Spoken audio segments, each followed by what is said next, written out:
Fokus kat muka dah adik. Fokus kat muka dah adik. Tak, dia memang kena masuk lubang ni. Sebab sini, sebab ini kecil. Dia nak patahkan besi tu rasa. Yes! Boleh? Ada tu. Yes. Kau masuk juga balik. Lama tu. Ya, awak betul. Macam mana dia? Yes. Dah adik punya yes. Salah aku. Hati-hati main. Main aku. Terus. Itu permainan ke apa ni? Kita bukan. Ya, mainan minta. Hanya pemain, hanya orang yang penyabar je boleh. Yang ini yang yes tadi. Dia tak pakai tutup, tak ada nak apa. Tak payah. Saya daripada tadi dia light tak tahan lah. Yang lock kat mana sebenarnya? Jangan patahkan.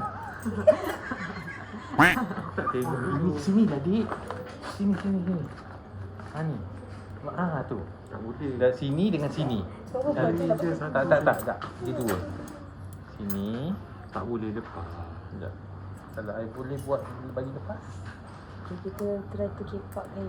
Tak boleh nak kepak lah pun. Sini, satu. Tak. Dia kena dua. Kau tangan lepas sini.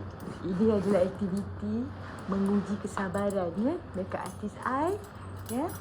Assist dia Benda ni dan mengundang Romi. tau. Yang ini dia sampai nak patahkan. Ini semua akibat Tak, daripada ini dia tanah. boleh masuk ke. Itu hantar Kan I dengan Anik dah berjaya. Sebab dia besar. Mereka Saya sendiri tak ada orang Kenapa ajar. dia ada ruang kat sini? Ni. Kenapa dia ada ruang? Jap. dia dah berjaya.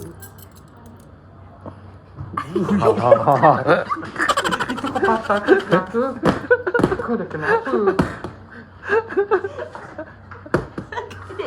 Mana dia punya masuk ni? Tak boleh. Tak, dia kena kait.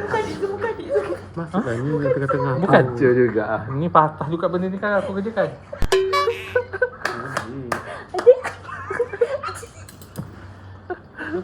Tak kali faham masuk. Betul tuduh. Nak muntah.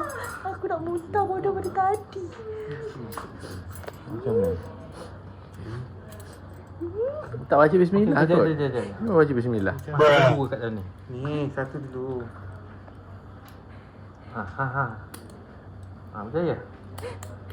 Celaka nak harap. Ni beg tungan tau. Oh cik dah. Ni beg tungan. Kena bantu gelap.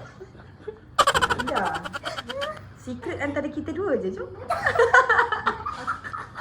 Atong.